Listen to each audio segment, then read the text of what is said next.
রিনা সুবিধা এসছো না?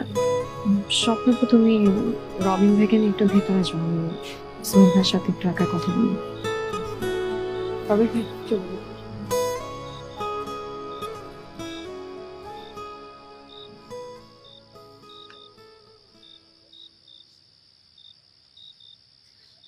কি বলবি বল। শুনলাম আজকে সারাদিন নাকি খাওয়া দাওয়া করনি।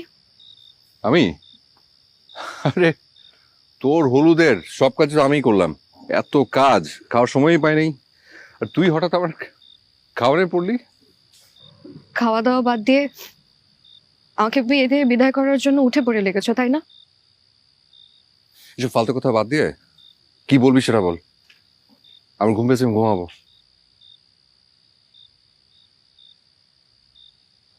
তুমি এখানে আসার আগে অনেকক্ষণ দাঁড়িয়ে দাঁড়িয়ে একটা কথা ভাবছিলাম। কি কথা?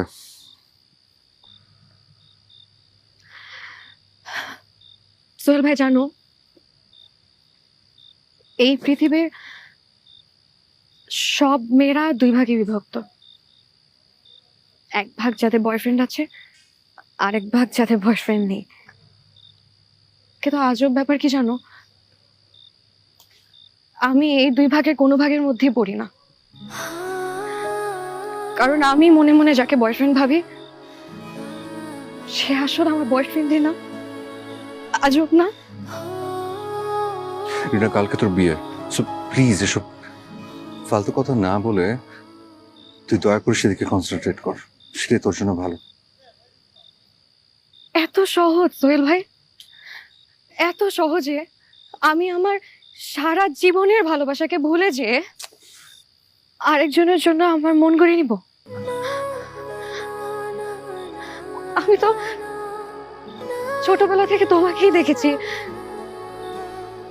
তোমাকেই ভেবেছি। সেই জায়গাটা আমি আরেকজনকে কিভাবে দেই বলো? একটা জিনিস জানো সোহেল ভাই, একটা সময় পর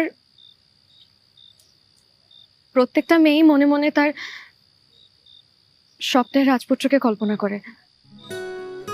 কল্পনা করে একদিন সেই রাজপুত্র ঘোড়ায় চড়ে এসে তাকেও সাথে করে নিয়ে যাবে। আমিও মনে মনে আমার রাজপুত্রকে কল্পনা করতাম,